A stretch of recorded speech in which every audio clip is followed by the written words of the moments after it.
కృపా సత్య సంపూర్ణుడైన దేవాతి దేవునికి స్తోత్రములు. ఆయన ప్రియబిడ్డలైన మీకు వందనములు. 2025 డిసెంబర్ 29వ తారీఖు ఏర్పరచబడిన దైవవాక్యం మత్తయి సువార్త 6వ అధ్యాయం 10వ వచనం. నీ చిత్తం పరలోకమందు నెరవేరుచున్నట్లు భూమి యందును నెరవేరునుగాక.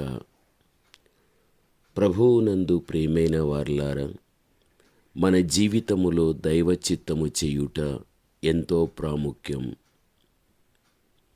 మన జీవితమును గూర్చి ప్రభువు ఖచ్చితమైనటువంటి ఉద్దేశం, ప్రణాళిక, నడిపింపు అనేది కలదు. ఆయన చిత్తమునకు సంపూర్ణంగా సమర్పించుకునినప్పుడు మన జీవితము శాంతి సమాధానముగా ఉండడం జరుగుతుంది.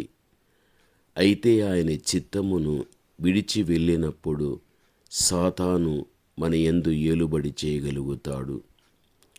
ప్రారంభమందు దైవ చిత్తమును తెలుసుకొనుట కష్టతరంగానే ఉంటుంది. దైవ చిత్తం కొరకు మనము కనిపెట్టే వ్యక్తులుగా ఉండాలి. ఎలాగూ ప్రార్థించాలి అనే ప్రశ్న కూడా మనలో ఒక్కొక్కసారి పుట్టగలుగుతుంది. ప్రభువు మనకు జ్ఞానమును, బుద్ధియు కలుగచేసి ఉన్నాడు. అందును బట్టే మన యొక్క జీవితంలో దేవుని యొక్క ఇష్టానుసారంగా మనము జీవించటానికి ఆలోచన మనము కలిగిన వ్యక్తులుగా మనం ఉండాలి. ప్రభువునందు ప్రియమైన వారలారా, దేవుడు సెలవిచ్చిన మాటను మనము చూడగలిగితే, నా తలంపులు మీ తలంపులు వంటివి కావు, మీ త్రోవలు నా త్రోవల వంటివి కావు, ఇదే యెహోవా వాక్కు. ఆకాశములు భూమికి పైన ఎంత ఎత్తుగా ఉన్నాయో, మీ మార్గముల కంటే నా మార్గములు, మీ తలంపుల కంటే నా తలంపులు అంత ఎత్తుగా ఉన్నవి అని యెషయా 55:8-9 మనము చూడగలము.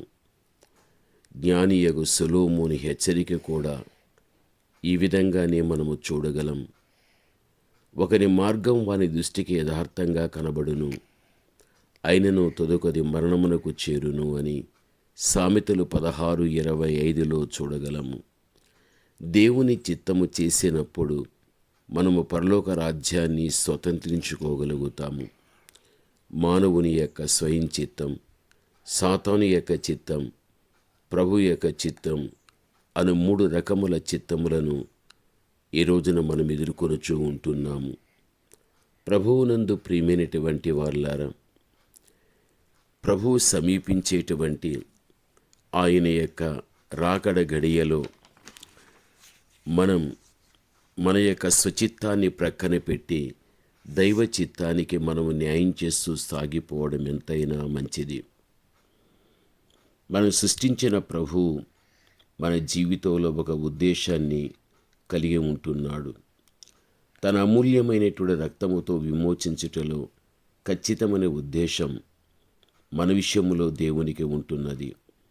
అందుకే ఆయన ఉద్దేశం మన పట్ల ఏదైతే ఉన్నదో అది జరగటానికి మనము దేవునికి సంపూర్ణంగా సమర్పించుకుని ఆయన చిత్త ప్రకారంగా జీవించే వ్యక్తులుగా మనం ఉండాలి. పరలోకమందలి సమస్తమును ఆయన చిత్తము చేయుచూ ఉన్నది. అక్కడ మహా గొప్ప దేవదూతలు సహితము దేవుని ఆజ్ఞలను పాటిస్తూ ఉంటున్నారు. 100% మనము చూడగలిగితే దేవుని మూలమున కలిగినటువంటి పరలోకమంతా నిండుకున్నటువంటి దూతగణం, ప్రథమమైన వారందరూ కూడా ఆయన చిత్తములోనే సాగిపోతూ ఉంటున్నారు. ఇహమందు నీవు దైవభక్తుడవు, ఇహమందు నీవు దైవభక్తురాలవు. దేవుని యొక్క చిత్తం అనేటువంటిది ఏదైతే ఉన్నదో దానిని నువ్వు సంపూర్ణంగా జరిగించే వ్యక్తిగా నీవు ఉండాలి. పరిశుద్ధ గ్రంథంలో దేవుని యొక్క వాక్యం ఎంతో విలువైనది, శ్రేష్టమైనటువంటిది. ఆ వాక్యములోనే ఇమిడి ఉంటున్నది దేవుని యొక్క చిత్తం అనేది. ఎప్పుడైతే నీ వాక్యానుసారంగా నీవు జీవించడం ప్రారంభిస్తావో అప్పుడు తప్పనిసరిగా దేవుని యొక్క చిత్తాన్ని కూడా నీవు జరిగించిన వ్యక్తివే. వాక్యం ఒక విధంగా మనల్ని జీవించమని చెబితే మనము దానికి భిన్నంగా మరొక రీతిగా మనము జీవించగలిగినట్లయితే అక్కడ మనలో దేవుని చిత్తం లేదని, మన స్వచిత్తంలో జీవిస్తూ ఉంటున్నామని మనము తప్పనిసరిగా గ్రహించవలసిన వారమై ఉంటున్నాం. కాబట్టి దేవుని యొక్క బిడ్డలైన మన జీవితంలో ఆయన చిత్తాన్ని మనం ప్రార్థనాపూర్వకంగా తెలుసుకొని, మనము ధ్యానించే వాక్యాన్ని బట్టి మనము తెలుసుకొని ఆ విధంగా మనము జీవించి దేవుని యొక్క కృపను మరింతగా మనం పొందుకోగలుగుదాం. ప్రార్థన. పరమ తండ్రి అయిన మా దేవా, మీ ఘనమైన పాదములకు స్తోత్రములు దేవా. మీ వాక్యాన్ని తండ్రి మేము ధ్యానం చేసినప్పుడు మీ చిత్తములోనే మా జీవితం సాగిపోవాలని, మా సుచిత్తం అనేది ఉండకూడదు అని, అపవాది నడిపింపు కూడా ఉండకూడదని, మీ ఆత్మ నడిపింపుతోనే మేము జీవించాలని హెచ్చరిక మీరు ఇవ్వగలిగారు.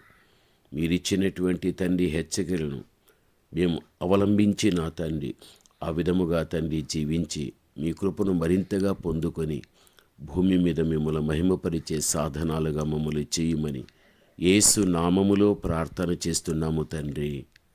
ఆమేన్.